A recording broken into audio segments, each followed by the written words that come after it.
পটুয়াখালীর কলাপাড়ায় ডাকাতির চেষ্টার সময় মাকসুদ মজুমদার ও মনির হোসেন নামের দুই যুবককে আটক করেছে পুলিশ। রবিবার রাত ১টার দিকে উপজেলার নীলগঞ্জ ইউনিয়নের নবাবগঞ্জ গ্রামের সরকার বাড়ি থেকে স্থানীয়দের সহযোগিতায় পুলিশ তাদের আটক করে।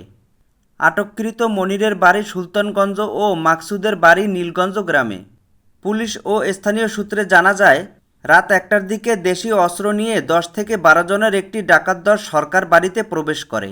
ওই বাড়িতে ৭ থেকে ৮টি বসতঘর রয়েছে। পরে মাকসুদ ও মনির নীলকান্তি সরকারের ঘরের দরজা ভেঙে ভিতরে প্রবেশ করে।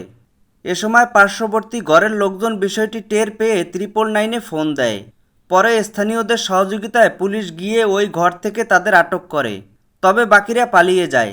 এ বিষয়ে কলাপাড়া থানার ওসি জুয়েল ইসলাম বলেন, মাকসুদ মজুমদার নীলগঞ্জ ইউনিয়নের বিভিন্ন চুরি ডাকাতির ঘটনায় আগে থেকেই পুলিশের সন্দেহের তালিকায় ছিল। আটককৃতদের বিরুদ্ধে মামলা দায়ের প্রস্তুতি চলছে।